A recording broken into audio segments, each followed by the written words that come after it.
Welcome to Berlin, Germany, home of the LEC and Week 5, Day 2 of the 2022 spring season. The race for playoffs continues to heat up as Team BDS and Excel are entering the stage for the first match of the day in an all-important midfield clash. My name is Shox, and I am once again joined by Cadril and Drakos as we see BDS and Excel making their way to the studio because teams of 1 and 5 will be here with their beautiful outfits and faces and peripherals. Woo, woo. If they don't forget them. It's the peripherals I'm most excited about. The players I could take or leave, but those mice and mouse pads, really that's great. what I saw fires me up. Elio's tweet yesterday where it's like, guys, first day back at studio, forgot my mouse, forgot my keyboard at home. I was like, oh, brother. Super unlucky. But it was also unlucky in the game at the end of the day. Maybe he should have left it all at home anyways.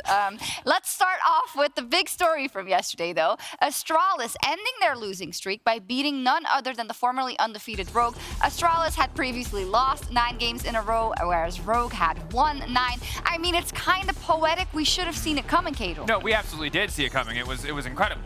Let's just be clear here. We all knew. Scripted. No, The LEC scripted. This was a monumental upset, and I don't think we can give Astralis enough credit. It was a fantastic game. It definitely was, and it all came down to that early invade we just saw on our screen where Malrang goes for the second red buff respawn, gets caught, and you can think of 2 kills as 600 gold, but yes, you have to look forwards as well to what resources do you lose other than that 600 gold.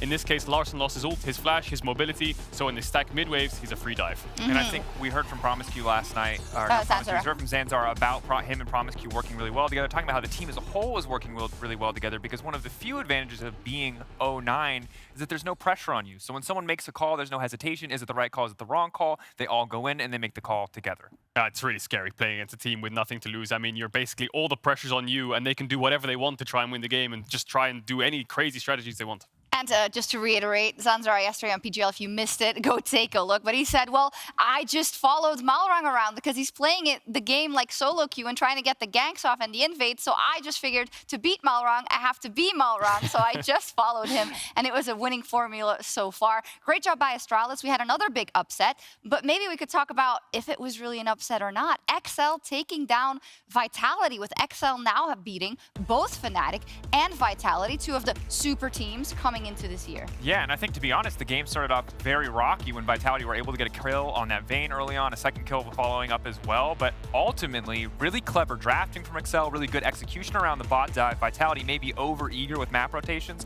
as Cadril highlighted yesterday, leading to a game where Excel had control, and once they got it, they never let it go.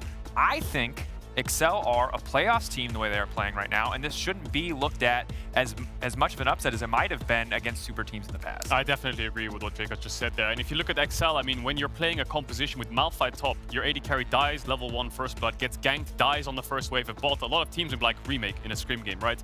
Can't remake in a competitive game. Lots of teams would have flopped. Well, unless you're a Fnatic person. Unless you're okay, Jesus. Well, a lot of teams would be like, well, it's over. I have no strong side anymore. My weak side was supposed to be top, but now I have 2 weak sides, but they brought it back. Yeah, it's crazy, and I agree. It's not really an upset. I think Excel has been impressing across the board and are in the race for playoffs, and it's super interesting and super important that they got that win when we look at the standings and we look at the middle of the table. Vitality, Mad Lions, Excel, even Misfits, and then BDS quite below that. I mean, everything is all together jumbled up in that middle of the table, and someone has to come out on top in terms of making it to the playoffs. I mean, someone absolutely does. This infamous tie for like 7th, who's going to get that last playoff spot, but it isn't just 5 and 6 that are fighting. It feels like all the way up to 4th. All of these teams are fighting for those last 3 spots. It is super tight, and a single loss against someone you're competing with is incredibly devastating. And the scary thing is, if Astralis are winning now games against the best team in the league, the other teams must be like, well, we thought Astralis are going to be a free win, so now when we're looking at our playoffs race, we have to take that game, of course, a lot more seriously, do a lot more research, and not just think of it as a freebie.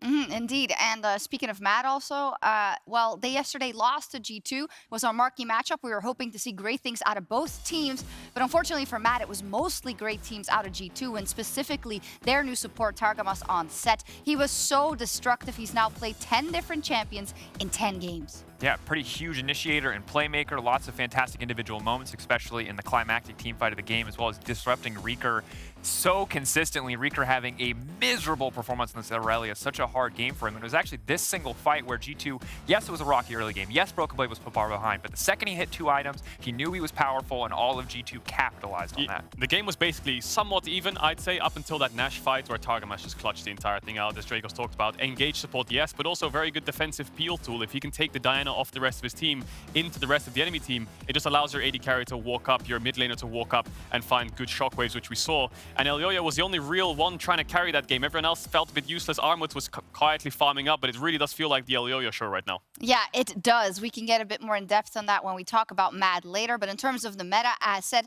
Targamas is picking everything he can. And we also saw a lot more Zeri yesterday. 2 wins, 2 times picked, which is in stark contrast to in the beginning where she was getting picked last week, and it wasn't so successful. So what has changed in the approach of the teams that are picking her up? It's interesting, isn't it? Because when Zeri first comes in, and new champions in general, they just seem to struggle from the get-go. Vex saw the same kind of treatment. The formula is just there for it to fail because they've only had 1 week of scrimming. Now in the LCK today even, it's first pick still, it's still banned away, and they're on 12-2, but still on 12-3, we're getting Zeri first picked. And it felt like this champion was a champ which you could just leave there to get the 2 items and not really play for it too much because it doesn't have the most amount of kill pressure in lane. But now teams are playing more towards it, and I think when you're against it, you have to be very, very kind of conscious of how many stacks it has. And when the ultimate's popped, you have to be very, very vocal to your team. But like, guys, we need to back off, wait for those stacks to fall off, and then we can re-engage. Otherwise, if she gets them stacked up, she's just unleashed. And Nukeduck said yesterday in an interview with Ashley that he thinks it's the most powerful champion in the current meta. I'm inclined to agree, partially because it is so flexible. It can go mid lane. We've seen it go top, and we know it can go bot as well. And generally, when you have a flex pick like this, we saw yesterday how quickly Vitality's draft fell apart when they weren't ready for the Zeri flex. Even before she gets into the game, just that flexibility is such a threat to be reckoned with. Flexes are just so powerful in League of Legends since this dawn of time, right? We see like Jace AD carries back in the days, Mordekaiser AD carries, all of these things just to get a winning matchup in a different lane, and that's what we saw Excel do. And I think that's also the name of the game when we look across the globe to the other leagues and try and check in with their metas, because there's been a couple of interesting ideas we haven't seen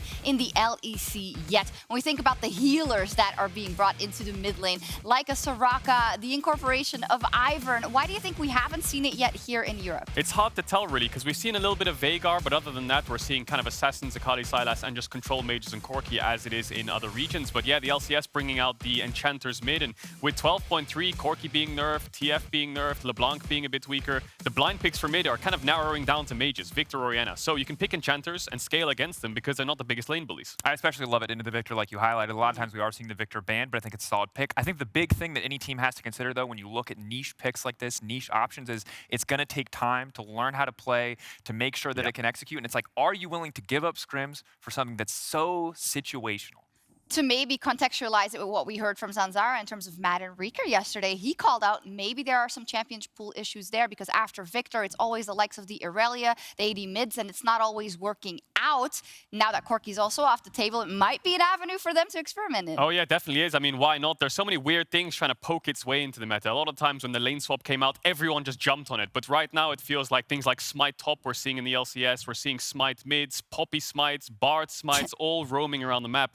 And the interesting thing about this strategy is a lot of people think it's about objective bounties. I'll pick a Smite top laner, I'll roam around the map, the enemy top laner gets more gold than me, therefore my team gets objective bounties, I get more gold for my carries. It's actually wrong. That's plan B. Plan A is what you see on your screen right now. It's just 5-man bot dives. Leave top, you can see the wave in top, Gragas is there. What you want to do is put all your members down towards bot, dive the enemy AD carry, get your AD carry ahead, and stack dragons. And that's how you scale, because the champion doesn't need resources. Yeah, and I think that's what's so massive. You look at Bard, you look at Poppy, you look at Janna. These champions, their true value is their CC. Yes, if you give them more stats, they're going to perform better, but they do not need those things to be impactful in a game. And ultimately, you know, you put someone on the top side, in a call, you put a Victor in the mid lane, he's going to need 1-2 items before he's really impactful. Bard doesn't care in the meantime. He's going to go bot, he's going to knock down tower plays, he's going to feed a bunch of gold into an Aphelios, into a Jinx, and that champion's going to take over the game. Definitely. Those clips were from the PCS and the LJL. Just fantastic to see these bot dives. But in the ERLs, we're seeing it a little bit in Europe. We've seen it in the LVP, I believe. And the one time it did work out was great. I believe it was Barca Esports who was playing it. But Movistar Riders played it, and there was some kind of 5-man bot dives. They got ace, they fell behind. And when you fall behind with it and you make mistakes, it's very hard to come back. Yeah. And this is the thing. It is not funnel. It is not the Season 5 lane swap. I don't think it is universally broken. Some of that might be because teams have not perfected it yet, but it is not nearly as threatening as some of those off-meta trends have been in the past. So maybe the caveat is then, okay, if you can't make your bot dive work and you don't lose too much, it's fine. You have the objective bounties, but whatever you do, do not get aced on that bot lane dive, because then it's then it's over. Because what basically happens is the enemy top laner TPs in to defend it, and then you're not getting gold on either of them. So when you're playing a resourceless champion that doesn't need gold, and the enemy top's playing a Kali, you're naturally winning. Don't fall into the trap. Also, there's a line. Like, Bard doesn't need gold, but Bard also doesn't want to be level 3 against like a level 6 mid lane victor. You know, like you need someone on your team needs money, just to be clear. There's some nuance there, but for the next segment, we're going to throw all the nuance out of the window because each team has played 10 games now, which is sufficient enough evidence for me to throw around some shocks and statements. So, do you agree or disagree? Let's start with the first one. Comp is the best bot laner in the league.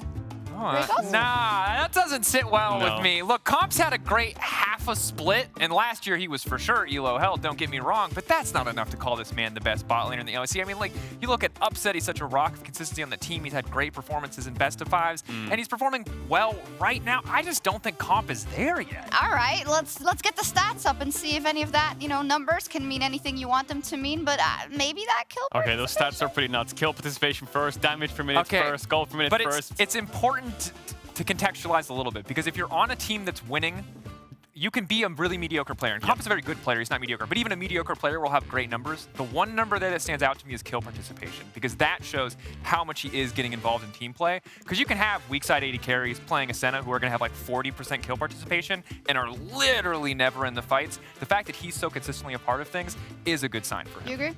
I definitely agree. I mean, 80 carry pool has been a bit odd ever since Reckless and Hansama just disappeared from the league, right? Now it's Upset, top of the table, sitting on his throne as the best 80 carry. We don't talk about them. Yeah, they disappear. We don't talk about them. Upset sitting on his throne as the best 80 carry. I think everyone would mutually agree with that just from his performance. He has one of the best sports in the world next to him, right? But yeah, Comp's definitely on the rise. He's top 2, top 3 right now, I think we swayed Daniel's Raycross just a little bit. Kill we'll have to see. participation, I like that. Maybe the next one is less contentious. Broken Blade is the best top laner in the league. Ooh, I mean, the thing with this one is he is one of the top laners I look at as the only carry top, kind of, where he's not going to play tanks. You have to play top side, get Broken Blade ahead. He's going to pick a carry. He needs last pick. He needs resources. And yes, he puts out a lot with it, and he does carry G2 because they play top side, but I don't think there's many other teams in the LEC that have that similar kind of playstyle. Odoamne is versatile and doesn't get any resources. Odoamne is the player that I would go to. I think the Akshan game against Akali, even though it was a difficult match for him, the fact that he survived and weathered that storm, even though a lot of that was due to factors on the other side of the map, is a good sign. Broken Blade is a carry top laner. He is a flashy top laner, but he's not a flawless top laner by any means, and I don't think he's a clear #1. I think Odoamne is just more well-rounded. He can do both sides of the coin, where he can pick a tank, play weak side, go gank bot. Let's get one of the best AD carries in the league ahead, Comp. Or I can pick a carry like Akshan and play it strong side, or you can just leave me on my carry and I'll be useful. That's interesting. Let us know what you think also on Twitter, if we're just talking BS, as we usually are. Next up, in terms of the playoffs, XL will finally make playoffs. I'm just going to say, I don't think this is a shocking statement that much now that I look at it after yesterday. It's literally shocking that it's not a shocking statement. Yes. That's what's so surprising about it. This XL lineup is crazy. very good. Obviously, beating 2 opponents that we expect to be making playoffs, that we expect to be shoo-ins for the playoffs, is a strong start, but good team play, good team coordination. And remember, even at the start of the split with a different support with Advian on the lineup, they were still doing well in the early game. They just couldn't close out. So I just think they're a good team now. They are. And the first thing you said there is so important. They're beating top teams. It's very odd for XL to do that, because when you look at their head-to-head records against any team in the top 5, it's always terribly bad. And they're beating bottom-tier teams, and that's how they're scraping their way in. The only question I have is, if XL aren't making playoffs, if they are making playoffs, sorry, who isn't? Well, I've got another shocks and statement for you. Mad will miss the spring playoffs. Is that the team that falls out in that scenario? It's hard to... I can see where that statement's coming from, because they are struggling very hard. I mean, these carries are incorporating somewhat in the bot lane, but Reeker just isn't fitting in very well just now. They're really trying to find any playstyles around him, and they are sitting tied with XL right now and Vitality. XL have the head-to-head against Vitality. We'll see XL versus Mad later in the split, but there is a chance. I think they're really inconsistent right now. I think that I would be very surprised, but I think that you can see how it would happen, because they got 2 new players coming in. G2 also did, but they got a new bot lane. They still have an incredibly strong top side. Mad has 2 brand new carries, and while Unforgiven has been good, having a weak mid laner in this league can absolutely be a death sentence. Maybe Reeker finds his footing and can show up more, but right now it feels like El Yoya versus the world. Yeah, I mean, it's a shocking statement for a reason, but these scenarios, they're very... they're within Reach. They're likely. Interesting. So later tonight, two of EU's best mid laners, as we just talked about, Imperks and Humanoid, will clash as Team Vitality faces Fnatic in the LG Ultra Gear Match of the Week.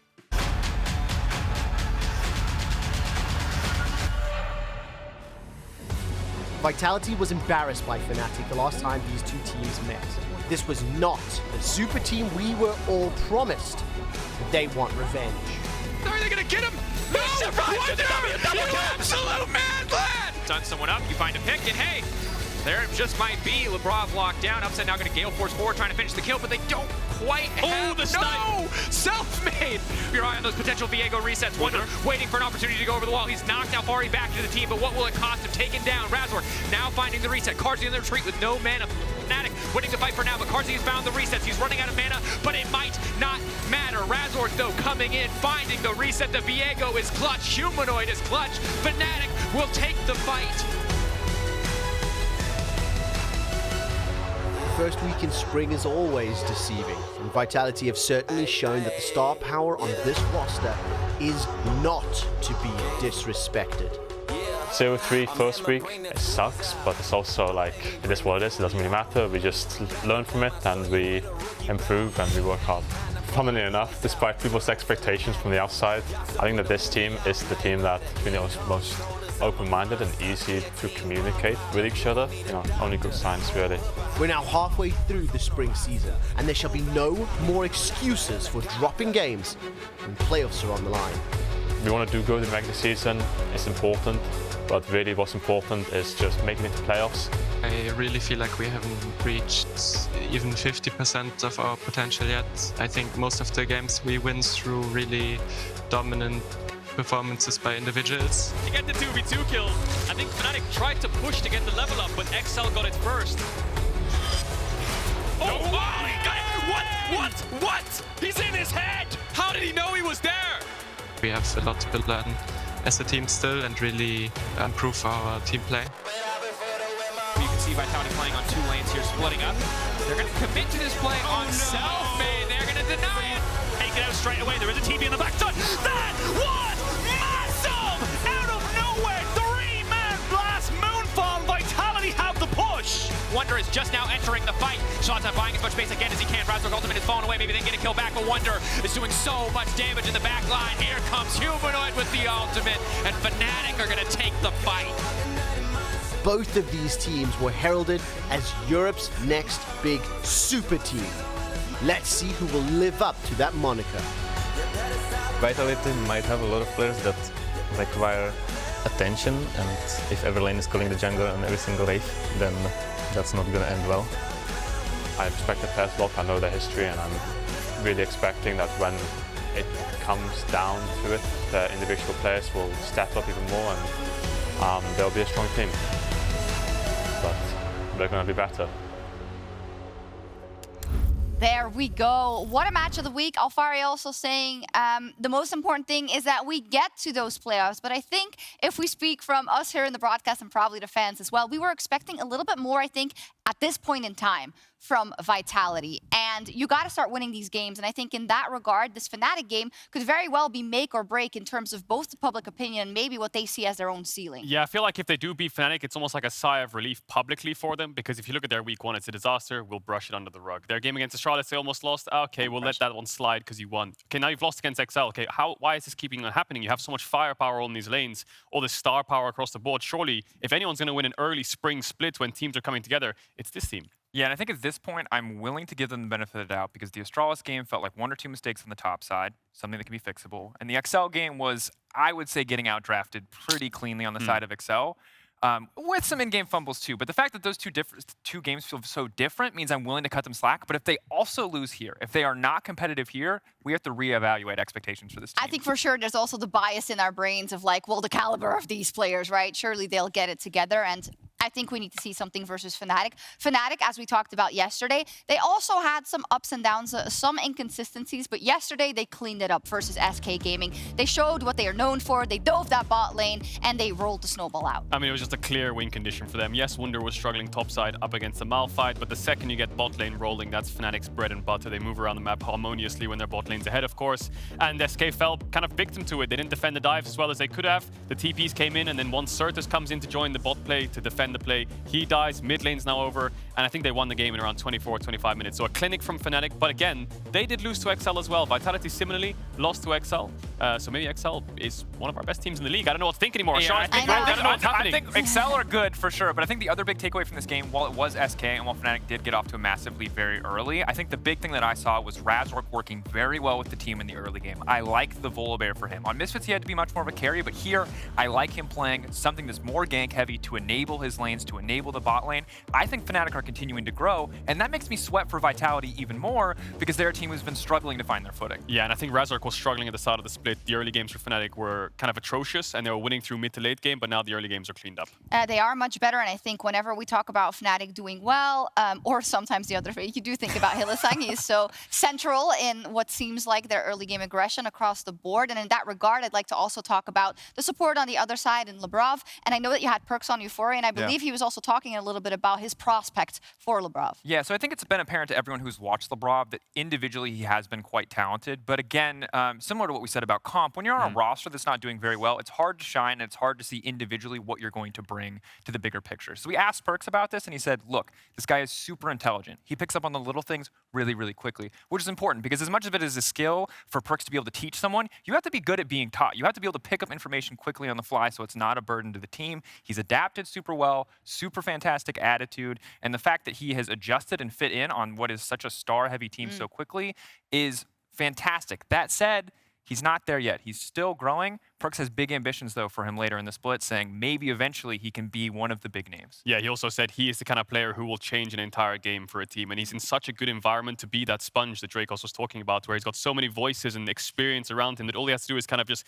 take it all in, inject his mechanics, and he'll be a fantastic player. Yeah, it's really a roster of which, you know, once it clicks, it's going to click phenomenally, and they're probably going to have very high highs, but it is because of the nature and the caliber of those players very hard to make the puzzle exact. And the question is, when is it going to click, and is it going to click? Because for now, we're waiting for it, and this Fnatic game will be very important for them, I think. Indeed. Well, let's take a look at today's schedule. As said, this match of the week will be the last one to send us off on the weekend, or that which is left of it. And I think when you look at the schedule, maybe in a week 3, you were like, oh, maybe not all games interest me. But because of the results, there are stakes in every single one. There are stakes really in every single game across the board. XL needs to beat BDS, and BDS needs to beat XL to stay alive, right? Mad Lions, we've had questions about them. Are they going to make playoffs? SK, it's do or die this weekend, it feels like, for them. Rogue and Misfits is just a show-off of caliber, I think. Yeah, and the fact that Astralis showed up yesterday means even the G2 versus Astralis game, shout out G4, G2 versus Astralis game, which we didn't expect anything from, is now suddenly one where you have to imagine G2 are sweating a little bit. They have to consider, because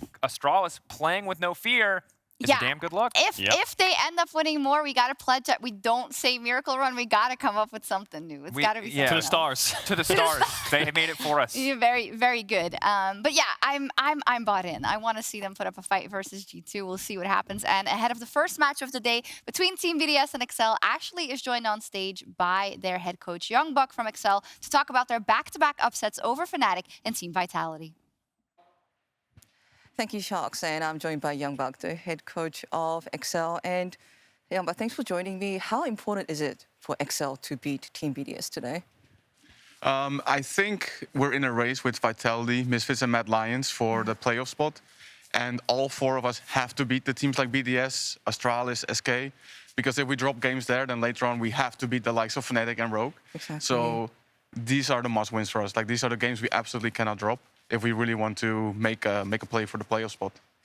On a tangent to this, you know, yesterday XL beat Team Vitality, and that means that you guys now have a head-to-head record against Team Vitality. XL in general has been beating a lot of the top-tier teams. What do you think about this? How positive is it for the team atmosphere? I think the team atmosphere in general is very good. And based on practice, I feel like we're a top 4 team. Having said that, we haven't scrimmed Vitality a lot, but we now have the head-to-head, so we don't have to find out if they're better than us or not. But generally, I think we're very confident. We're winning a lot of our practice games, which is not something that Excel has been doing the last few years. So, yeah, it's like there's a change within Excel. It's like a big upward trend, and everyone is just enjoying it and feeling very good with it. And speaking of change, many people have been talking about the addition of Mickey into this roster. I know that this question also has been asked to a few other players within Excel, but from the coaching perspective, how instrumental has Mickey's addition been to this change that you're describing within Excel? I think the biggest change is that a lot of our reviews in scrims were about mechanical situations, how we fight Drake fights, or maybe how we use the support jungle synergy to set up vision. And with Mickey X's experience, these things just don't really happen. Like, he just always puts up the vision very well. He clears the vision more than, I think, any support in the LEC, so not just Advian, which just makes playing the map a lot easier. And I know that, you know, Marcoon at VA was like the duo that everyone looked towards to. How would you describe the current synergy, the jungle support synergy between Marcoon and Mickey? I think it is pretty good because Mickey X just plays good League of Legends, and Marcoon, as a rookie, still plays good League of Legends. And I think League of Legends in its own, it's like its own language. I think LS also mentioned something like that. And if you just play good League of Legends, then synergy is not a big issue. Okay. I really hope that we do see that synergy on the stage today. And best of luck against BDS. Thank you very much. Thank you. And back to you, Sharks. Thank you so much, Ashley. Yeah, XL taking down both Vitality and Fnatic. Youngbuck saying top 4 team. Mickey said maybe top 3 team. And I know we talk about Mickey a lot, but he is instrumental into the transformation so far. Yeah, we just heard it there when it comes to practice in the reviews. It really feels like he's kind of taken this team to another level. At first, we were a little bit skeptical on their game 1. You know, the Galio performance, we were like, is this going to work? You know, you've taken out a rookie with mechanics, but I think the experience is helping XL so much in the mid to late game. And if we broaden it out to the lane he's playing in, when he is in that lane, Patrick just feels more unlocked than he has been of recent. Yeah, and I think this is a massive thing because for the longest time, Patrick has been the rock for Excel, but hasn't always had players to back him up. And the fact that he has such a veteran standing next to him for the first time in his career. Yes, he did play with Mithy for a while, but Mithy wasn't in his prime at the time. Mickey, mechanically gifted, incredibly smart about the game, relieves so much of that burden from Patrick so he can just shine. Yeah, Patrick was the key to taking down Fnatic. He was the key to taking down Vitality. And I mean, the Aphelios pick did wonders for the entire roster because even though he was put behind in that Vitality game, he still found his way back. XL still played around him. And from my experience as well in XL, if in doubt, play around Patrick. He has been a bit quiet at the start of this split and a little bit in summer as well, but now he really is shining and showing his form. Also, a bit of a shout out to Finn. I mean, he came back here and I think he's been doing adequately, if not really well, in a lot of these teamfight engages. And you see that XL seems very much on the same page at this point in time.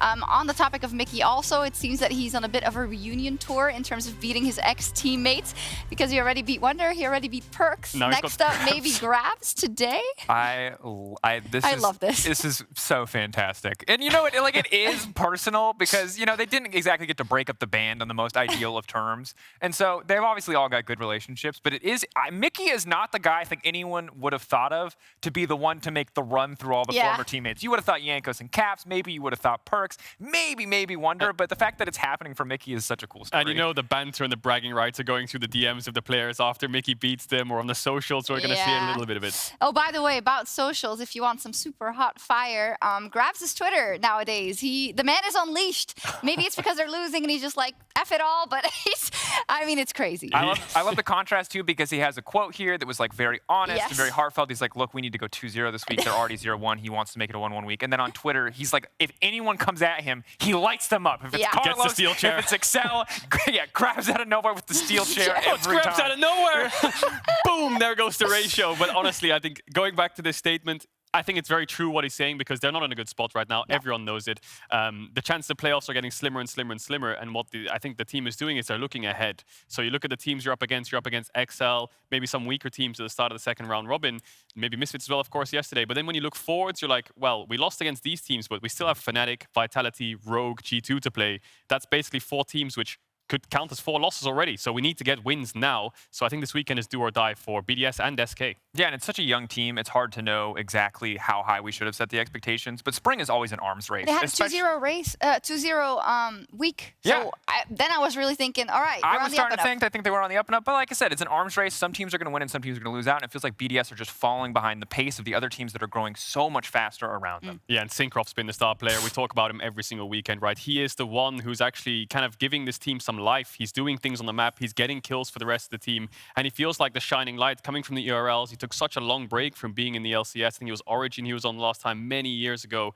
and now he's back, and I think he's one of our best performing junglers. And as much as we say, I think it's a free Syncroft angle, I must say. Yeah. Zanzar said free Elio, yeah, it's looking like free Syncroft. Because you say shining light, and sadly some games he's the only light. And I think that's the big issue, and that's the thing for me, is that yes, it's easy to cast a light on Adam. I think Xmatty has had some up and down performances. It's just been a rough road for BDS, and it's so good for Syncroft individually that he's able to show up like this, but the rest of the team needs to show up around him. Yeah, it's hard to talk about a team that is clearly struggling so much, but we do have a light at the end of the tunnel, let's say. But we'll see. Today he's up versus Markoon, who has also really found his groove in this team. But I think we are still watching his growth as well, you know, with all things considered. Also being at VN now no longer in the team, there is still room there. We are going to cover the picks and bans on the desk once again for this very first game.